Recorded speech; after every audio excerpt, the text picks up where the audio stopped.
ইশরাককে mayor হিসেবে দায়িত্ব দেওয়ার দাবিতে কাকরাইলে সড়ক অবরোধ, শপথ বিষয়ে রিটের রায় কাল। ইসি পুনর্গঠনের দাবিতে এনসিপির বিক্ষোভ চলছে, নিরাপত্তা বলয় ভেঙে কমিশন ভবনের প্রধান ফটকে অবস্থান। ঈদযাত্রায় রেলের আগাম টিকিট বিক্রি শুরু, যাত্রী সেবা বাড়াতে অতিরিক্ত ট্রেনের জন্য মেরামত করা হচ্ছে বগি। এবং শেরপুরে বন্যা পরিস্থিতির উন্নতি, সুনামগঞ্জে নদ নদীর পানি বাড়লেও বইছে বিপদসীমার নিচ দিয়ে।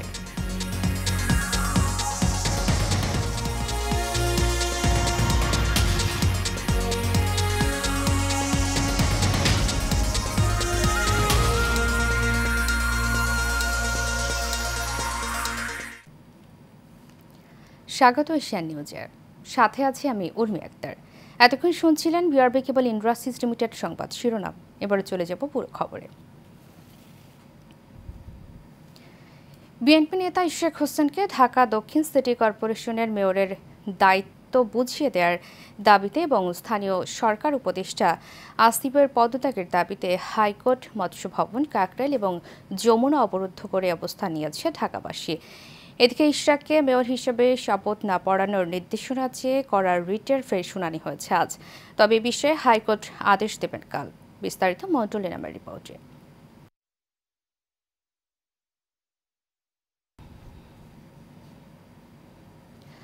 দর্শক, রিপোর্টটি প্রক্রিয়াধীন রয়েছে, চলে যাচ্ছি পরবর্তী প্রসঙ্গে।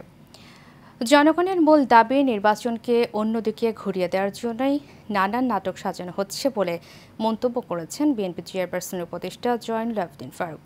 সকালের প্রেস ক্লাবে আয়োজিত এক অনুষ্ঠানে এমন মন্তব্য করেন তিনি। বলেন, কখনো হামিদ, কখনো আইভি, কখনো ফারিয়া, এক এক সময় এক এক নাটক সাজানো হচ্ছে পরিকল্পিতভাবে। এ সময় তিনি বলেন, কারো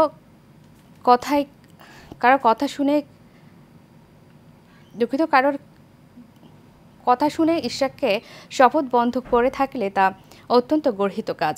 পরে প্রেস ক্লাবের বাইরে এক অনুষ্ঠানে বিএনপি চেয়ারপারসনের উপদেষ্টা আব্দুস সালাম শেখ হাসিনার অসমাপ্ত কাজ সম্পন্ন করতে অন্তর্বর্তী সরকার কাজ করে যাচ্ছে কিনা এমন প্রশ্ন তোলেন। নির্বাচন ছাড়া এই দেশ পরিচালনা করার স্বপ্ন দেখা হলে জনগণ ছেড়ে কথা বলবে না বলেও মন্তব্য করেন তিনি।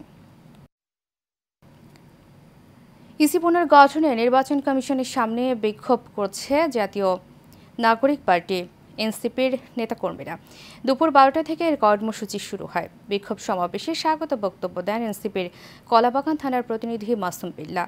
ঢাকা দক্ষিণ সিটি কর্পোরেশনের বিএনপি সমর্থিত মেয়র প্রার্থী ইশরাক হোসেনকে আদালতের রায়ের ভিত্তিতে মেয়র ঘোষণা করে গেজেট প্রকাশ করায় ইসির ভূমিকার প্রতি ক্ষোভ প্রদর্শনে এই কর্মসূচি দিয়েছে এনসিপি। এছাড়াও দলটি ইসির বিরুদ্ধে বিএনপিকে বাড়তি সুযোগ দেওয়ার অভিযোগও তুলেছে। অন্যদিকে ফ্যাসিস্ট সরকারের করা আইনের অধীনে নিয়োগ পাওয়া ইসি পুনর্গঠন চেয়েছে দলটি। এদিকে বিক্ষোভ কর্মসূচিকে কেন্দ্র করে নির্বাচন ভবনের আশেপাশে 5 স্তরের নিরাপত্তা জোরদার করা হয়েছে। ভবনের সামনের রাস্তায় দেওয়া হয় কাঁটাতারের ব্যারিকেড।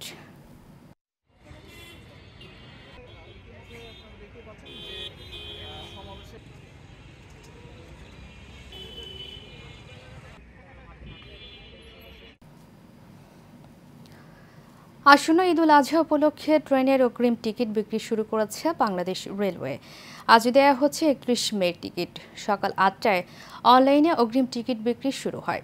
রেলওয়ের সিদ্ধান্ত অনুযায়ী আগামী 1 জুনের টিকিট 22 মে, 2 জুনের টিকিট 23 মে, 3 জুনের টিকিট 24 মে, 4 জুনের টিকিট 25 মে, 5 জুনের টিকিট 26 মে, 6 জুনের টিকিট 27 মে পাওয়া যাবে।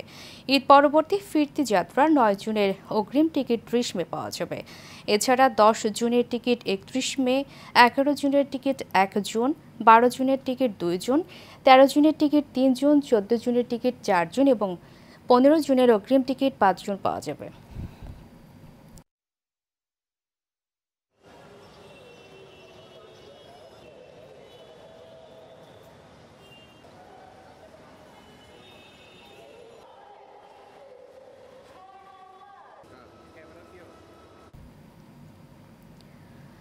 ঈদুল আজহায় বিশেষ ট্রেনের জন্য নীলফামারী সৈয়দপুর রেলওয়ে কারখানায় মেরামত করা হচ্ছে বগি। ফলে ব্যস্ত সময় পার করছেন কর্মকর্তা কর্মচারীরা। তবে জনবল সংকটে কিছুটা ব্যাহত হচ্ছে কাজ। এদিকে নির্ধারিত সময়ের আগে এই কোচগুলো সরবরাহ করতে যায় কর্তৃপক্ষ। প্রতিনিধি মোহাম্মদ মাইনুল হকের পাঠানো তথ্য ছবিতে জানাচ্ছেন রাশিদ আকন। কেউ করছেন কোচ ঝালাইয়ের কাজ, কোনো শপে চলছে জরাজীর্ণ কাঠামো পরিবর্তন আর চাকার ট্রলি মেরামত, কোথাও বা চলছে রঙের কাজও। ঈদযাত্রায় রেলের কোচ মেরামতে এমন ব্যস্ততা চলছে নীলফামারীর সৈয়দপুরের রেল কারখানায়। এখানে শ্রমিক কিন্তু সংকট, তারপরেও আমরা নিরলসভাবে কাজ করছি। এই স্বল্প জনবল নিয়ে আমরা আমাদের আউটটার্নটাকে সফল করার চেষ্টা করতেছি। ইতিমধ্যে 83টি কোচ মেরামতপূর্বক ডিভিশনে হস্তান্তর করা হয়েছে। বাকি 17টি কোচ আগামী 30 তারিখের মধ্যে মেরামতপূর্বক ট্রাফিক বিভাগে হস্তান্তর করা হবে। ঈদুল আজহা সামনে রেখে নিয়মিত রেলের পাশাপাশি ঈদ স্পেশাল রেল চলাচলে প্রয়োজন হয় অতিরিক্ত কোচ। ফলে কারখানায় কোচ মেরামতে ব্যস্ততা বাড়ে শ্রমিক কর্মচারীদের। তবে জনবল সংকটে বাড়তি চাপ সামলাতে হয় তাদের। ট্রেনের চাহিদা মোতাবেক আমাদের যাত্রীদেরকে ঈদের বাড়ি ফেরাকে সুগম করার জন্য আরো কিছু রিপেয়ার করে কিছু অতিরিক্ত কোচ দেওয়ার জন্য আমাদের চেষ্টা অব্যাহত আছে। 83টি কোচ আউটটার্ন দিতে পেরেছি, আর 17টি কোচ ইনশাল্লাহ আমরা আগামী 10-12 কর্মদিবসের মধ্যে আউটটার্ন দিতে পারবো। এদিকে জনবল সংকটেও নির্ধারিত সময়ের আগেই কোচ মেরামতের কাজ শেষ করার আশা কর্তৃপক্ষের। ওয়ার্কশপে যেসব গাড়ি ছোটখাটো রিপেয়ারের জন্য আসবে সেগুলো আমরা এই 100 কোচের বাইরে হিসেবে রেখে আমরা সেগুলো মেরামত করে দেবো, যাতে করে আগামী পবিত্র ঈদুল আজহায় বাড়ি ফেরত যাত্রীদের আসা যাওয়া সুগম হয়, স্বাচ্ছন্দ্যপূর্ণ ঈদ যাত্রা আমরা উপহার দিতে পারি। ঈদের আগে 100 কোচ মেরামতের কথা থাকলেও এরই মধ্যে 84টি কোচ মেরামতের কাজ শেষ হয়েছে। Rashid Akon, Asian television.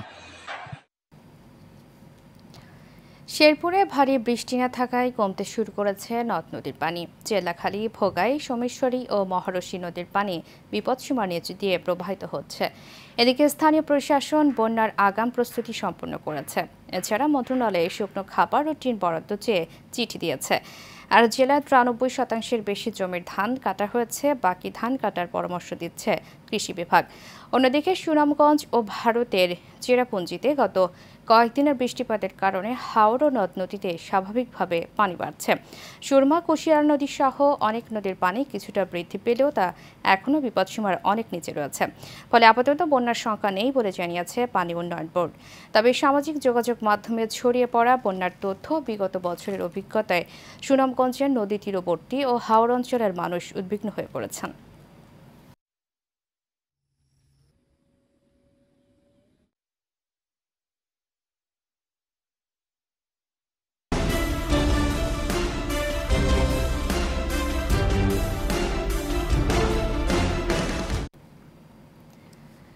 ছিনতাইয়ের কবলে পড়ে নিঃস্ব অনেক তেল ব্যবসায়ী।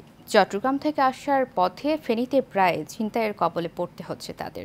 বিষয়টি নিয়ে মামলা হলেও মিলছে না কোনো সমাধান।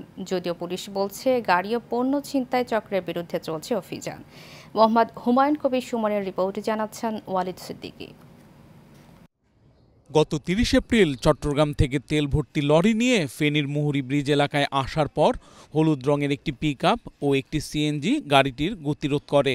পরে ড্রাইভার, হেলপার এবং গাড়ির ম্যানেজারকে মারধর করে চোখ বেঁধে তুলে নিয়ে যায় দুর্বৃত্তরা।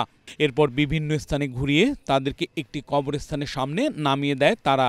কিন্তু তার আগেই গাড়ি থেকে পুরো তেল চুরি করে নেয় চক্রটি। দীর্ঘদিন ধরে এ এলাকায় বিভিন্ন পণ্যবাহী গাড়ির মালামাল ছিনতাই করে আসছে একটি চক্র। এতে পণ্য পরিবহন নিয়ে শঙ্কায় ব্যবসায়ী ও পরিবহন শ্রমিকরা। মুরগি পার হওয়ার পরে একটা হলুদ পিকআপ এসে আমার অ্যাটাক করার পরে আমার নেমে বলতে তুই পিছিয়ে অ্যাক্সিডেন্ট করে আসছস। আমি বলছি না ভাই আমি অ্যাক্সিডেন্ট করি না। কারণ নাম তুই অ্যাক্সিডেন্ট করে আসছিস। এই বকাবাজি কথা মারধর করতেছে, মারধর করে আমাদেরকে নামাই নিচ্ছে, নামাইয়া সিএনজিতে উঠাইয়া চোখ বাইন্দা নিয়ে গেছে। রাত আনুমানিক 1:30টার সময় আমাদেরকে নাঙ্গলপুর এক স্থানে বলছে তোরা প্রস্তাব করবি না, নামার পরে ওখানে আমরা নামছি, গাড়ি চলে যায়। আমরা চোখ খোলার পরে দেখি আমাদের গাড়ি পরে আছে, গিয়ে দেখি আমাদের গাড়ির কোনো তেল নাই, তেল শূন্য। আমি ওদের সাথে যুদ্ধ করে আমি মহিপাল পুলিশ ইয়াতে আমি ফেনী রোডটা এখন খুবই ডেঞ্জার হয়ে গেছে। এখানে ব্যবসায়ীদের কোনো গ্যারান্টি নাই, কোনো নিরাপত্তাই নাই, আর শুধু আমি একা না, এখন ভিতরে ঘাট থেকে আরো অনেক লোক এরকম হইতেছে। শুধু লরি না, আরো বিভিন্ন ধরনের টাইপের পণ্য ক্ষতিগ্রস্ত হচ্ছে ব্যবসায়ীরা। এইভাবে দিনের পর দিন যদি ব্যবসায়ীরা ক্ষতিগ্রস্ত ব্যবসা করতে পারবো না। এদিকে তেল ছিনতাইয়ের ঘটনায় ফেনী মডেল থানায় একটি মামলা হয়েছে। আমরা অভিযোগ পেয়ে আমরা সেটাকে আইনি ব্যবস্থা গ্রহণ মামলা হিসেবে আমরা এটাকে রুজু করি এবং এই তেল চোর বা দুষ্কৃতিকারীদের শনাক্ত এবং তেল উদ্ধারের জন্য আমরা সর্বাত্মক অভিযান অব্যাহত রেখেছি। পুলিশ সুপার জানান, আসামিদের ধরতে অভিযান চলছে, দ্রুতই অপরাধীদের আইনের আওতায় আনা হবে।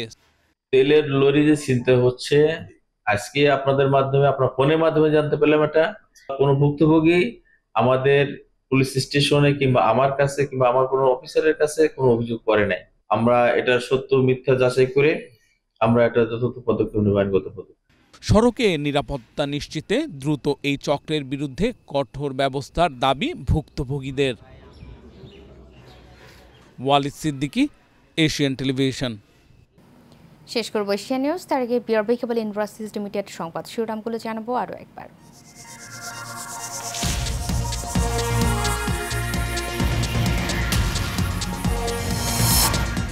ইশরাককে মেয়র হিসেবে দায়িত্ব দেওয়ার দাবিতে কাকরাইলের সড়ক অবরোধ, শপথ বিষয়ে রিটের রায় কাল।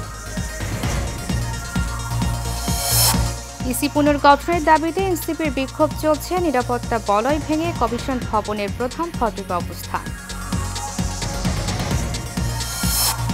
ঈদযাত্রায় রেলের আগাম টিকিট বিক্রি শুরু, যাত্রী সেবা বাড়াতে অতিরিক্ত ট্রেনের জন্য মেরামত করা হচ্ছে বগি। এবং শেরপুরে বন্যা পরিস্থিতির উন্নতি, সুনামগঞ্জে নদ নদীর পানি বাড়লেও বইছে বিপদসীমার নিচ দিয়ে।